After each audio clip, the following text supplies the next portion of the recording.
first small stepping stone on the inevitable route to outer space.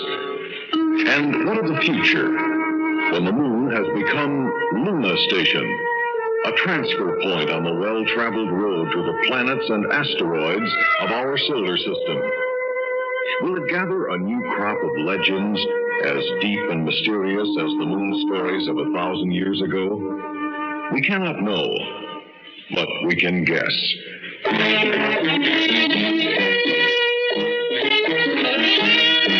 Theater 5 presents The Wandering Spaceman.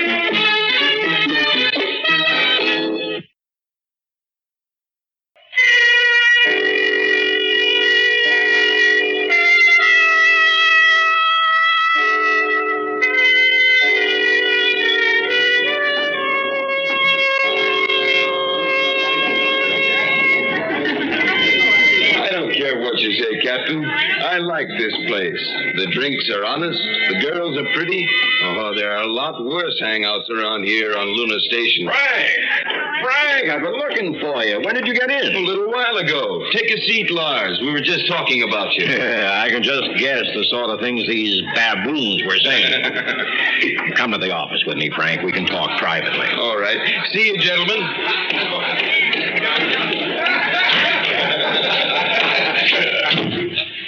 Did you have a good trip, Frank? Oh, as usual. The Mars run nowadays is almost as much of a milk run as the shuttle trip back to Earth. But how's it been going with you, my friend? I miss this place. Have you? Sometimes I wonder about myself. Running a spaceman's dive carved out of the bedrock of the moon. It's a fine occupation for a grown man with a daughter. Well, now, don't run yourself down, Lars. We astronauts need the spaceman's rest. Maybe. And I swear someday I'll toss half these space bums out of this place. Never let them in the front door again. Oh, you shouldn't let them get you down, Lars. They don't get Lars Toner down. Don't worry yourself about that. Still know if I didn't have a daughter to support, I'd be tempted to pack up and find a job back on Earth. And at that, it might be better for her. Well, you'd both be missed, Lars. Especially Sally, eh? Well, don't be embarrassed, boy. I know how you feel about her. Well, I guess everyone on Luna Station knows. You're a good man, Frank. The sort of man I'd pick for her myself. A captain on a scheduled transport, sober, good future. Frank, let me push my nose into your business. Why haven't you asked her to marry you? Well, I have, Lars. And she? Well, I guess she's not ready to settle down yet. Yes, I was afraid of that. She's like her mother used to be, wild. Oh, I wouldn't say that. You've heard about my wife, haven't you, Frank? I've heard stories. The stories are true. Whatever they say is true. She ran away from me, Frank. Ran away with a bum. Left her husband and her baby for a no-good pilot of a tramp freighter who set his course towards Venus, traveled too close to the sun and burned himself, his ship, and my woman to a blackened cinder. Oh. Sally was only 1 year old then. I raised her myself, watched her grow into a woman who looks like her mother did, and with her mother's blood. She isn't her mother, sir. Maybe she's not. But she has the same streak of wildness in her. I wish she'd marry a good man like you and settle down. Well, I haven't given up on that. No, of course you haven't, Frank. But you know what she does now? She comes to the rest and talks to the deep spacers, the captains who steer out beyond the asteroid belt. They have a certain look about them, Frank. A look like the one he had. Who? He. The man who took my Laura away. Lars, you're making too much of this. Maybe I am. At any rate, I'd better get busy. Whatever you think of the spaceman's rest, it won't run itself. Well, I'll go out with you.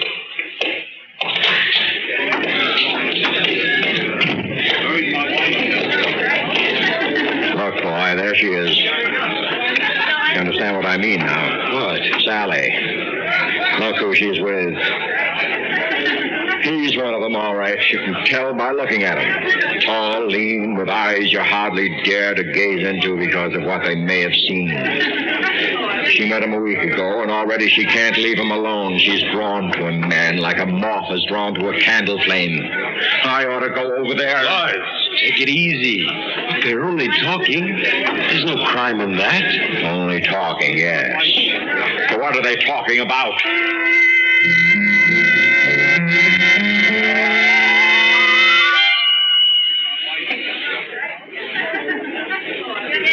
I see your father is staring at us, Miss Sally. I do not think he approves of our being together so much. Poor Daddy. He's always worrying about me. My mother... Yes, I've heard the story. It is a sad one. One of many sad tales a man can hear in his wanderings from planet to planet. Someone once said that human beings were meant to stay on their own world, and that any love affair that springs up away from Mother Earth is doomed from the start. What a curious idea. You don't believe it, do you? Well, when you've wandered for as long as I have, you simply don't know what to believe. But your father, is he afraid that you'll meet the same fate as your mother? I think he really is. He says I have my mother's blood in me. I think he really believes that he'll wake up some morning to find that I've followed some stranger into outer space. And you? Could you do what your mother did? I don't know. It would depend on the man, wouldn't it? Well, that young man. The one standing with your father. Oh, Frank. Mm-hmm. Oh, he's really very nice. He'll be an important man one day. He's already captain of a ship on the Martian run. But he's not for you? No, he's not. I sometimes wish he were, but he's not. Oh, why am I telling you all this? A week ago, we were strangers. And if I were your father, Miss Sally, I would worry about you in much the same way he does. You should be more wary of strangers. But why? What can happen to me here? Who can say? A man from deep space might be anyone. He might be a dangerous criminal, or worse. He might even be the Wandering Spaceman. Oh, who? The Wandering Spaceman. Now, don't tell me you haven't heard the tale. No, I haven't. Well, it also is a sad tale. The Wandering Spaceman was a captain in the early days of the Venus run. He was young, bright, ambitious. Then one day, he met a girl. One very much like you, Miss Sally. He thought of her as the planets, the stars, the whole universe. They became engaged, and he had one more trip to make before they were to marry. While the captain was in space, the owner of the space line happened to come to Lunar Station and met the girl. He was neither young nor handsome, but he did have one advantage. He was very, very rich. The girl left for Earth with him just 2 days before her captain was to arrive back on Lunar. At first, he thought of going after them, killing them both. But he realized that would solve nothing. So he cursed all women and all men too. He swore that he never wanted to marry, he never wanted to look at another human being.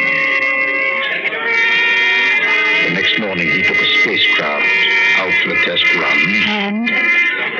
And never was heard from again. But what happened?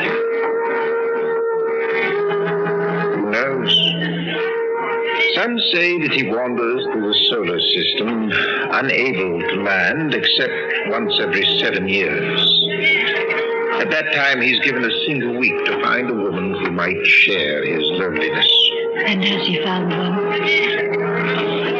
It's only a legend, remember. But has he? According to the story, no.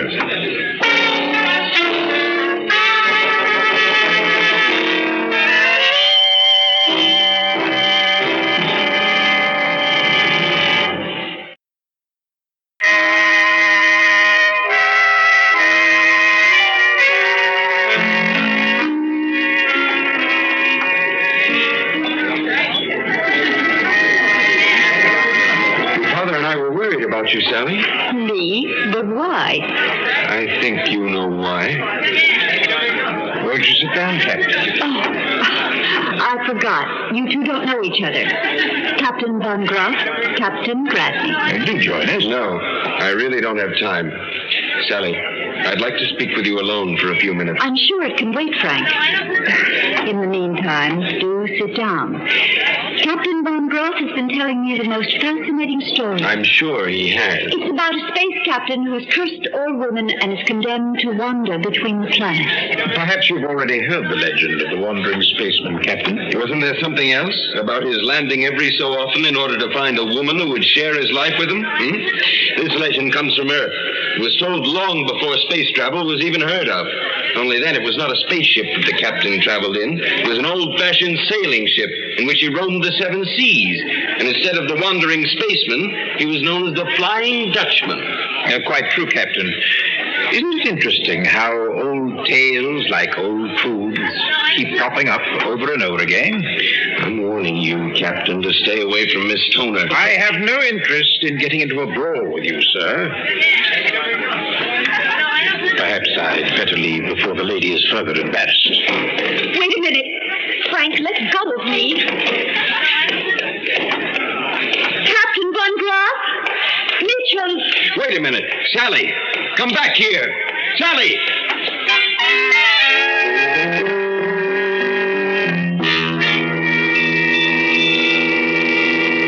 Mitchell, wait for me. You want me, Miss Sally? I'm so sorry for what happened with Frank. When I see him again, Oh, don't be too hard on the young man, Sally.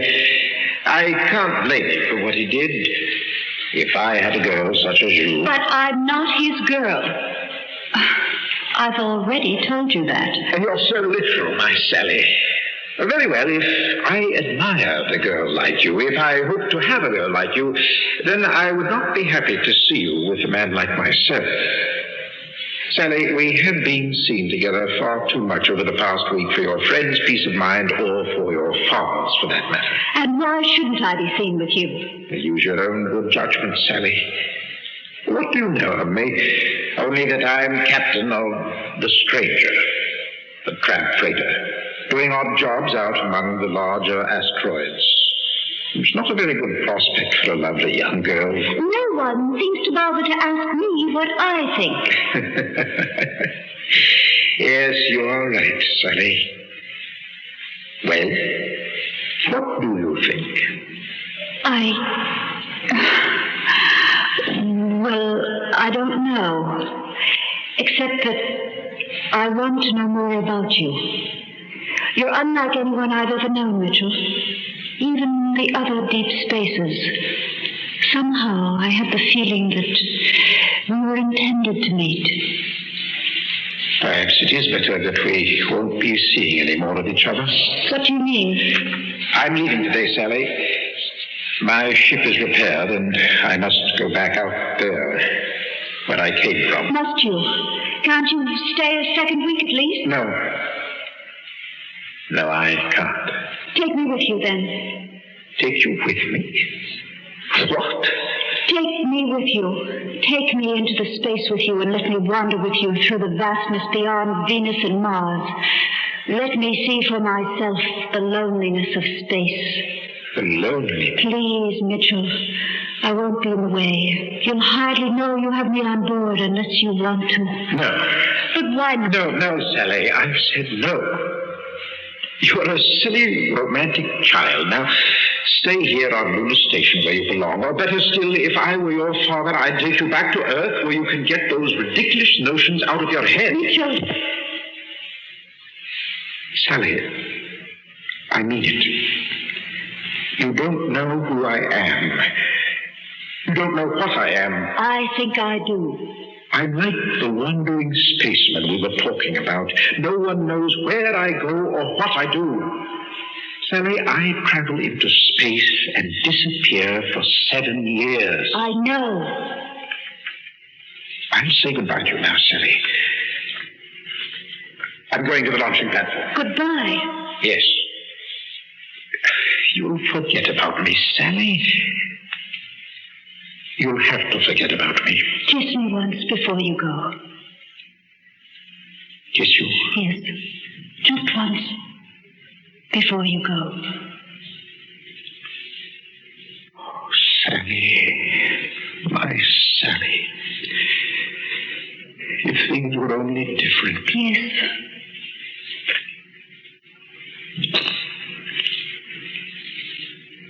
Goodbye. Sally? Sally! There you are. Your father's worried sick. Van Graff's due to take off within the hour, and he was half worried that you decided to take off with him. What? But take off with him. Stow away if you had to. Stow away. Oh, come, Sally. No. You go back, Frank. I want to be by myself for a few more minutes. Where will you be? Take Dad to the radar room. Van Graff's ship is leaving, and And you'll meet us there? Of course. I'll meet you there.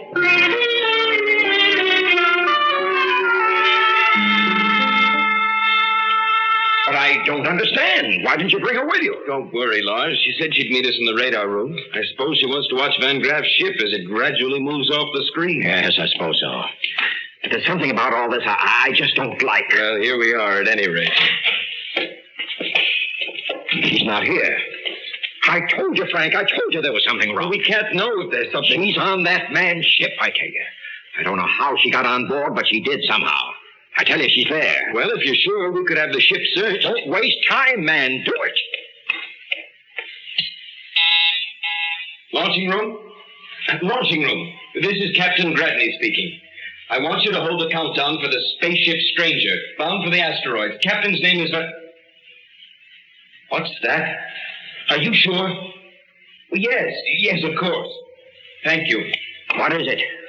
It was just taking off as I was speaking. I knew it. I knew it. We actually don't know she was on board. Where else would she be? Turn up that number 3 screen to see if we can track his ship.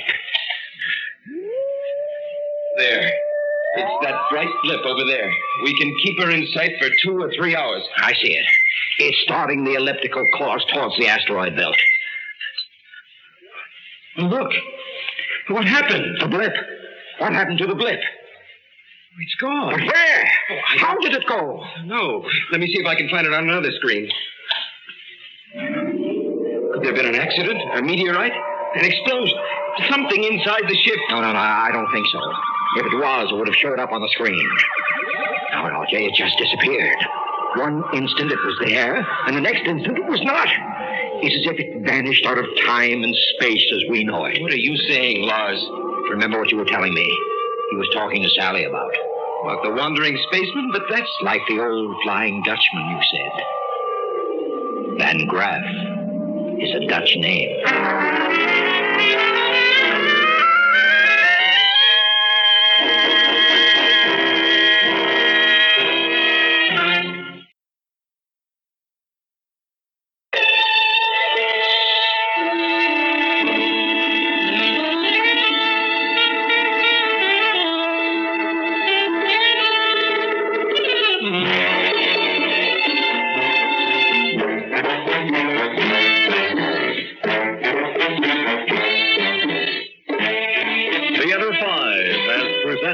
The Wandering Spaceman, written by Morton and directed by Ted Bell. In the cast, Donald Buka, Jeff David, Francis Spanier, and David Kerman. Audio engineer Marty Folya. Sound technician Ed Blaney. Script editor Jack C. Wilson. Original music by Alexander Vlastotsenko. Orchestra under the direction of Glenn Osser.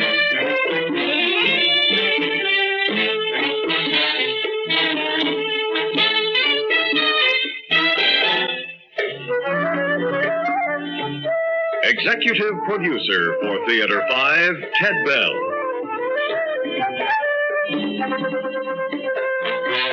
We invite your comments.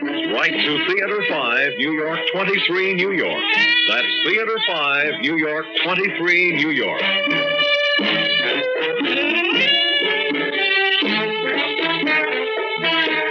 This is Fred Foy speaking.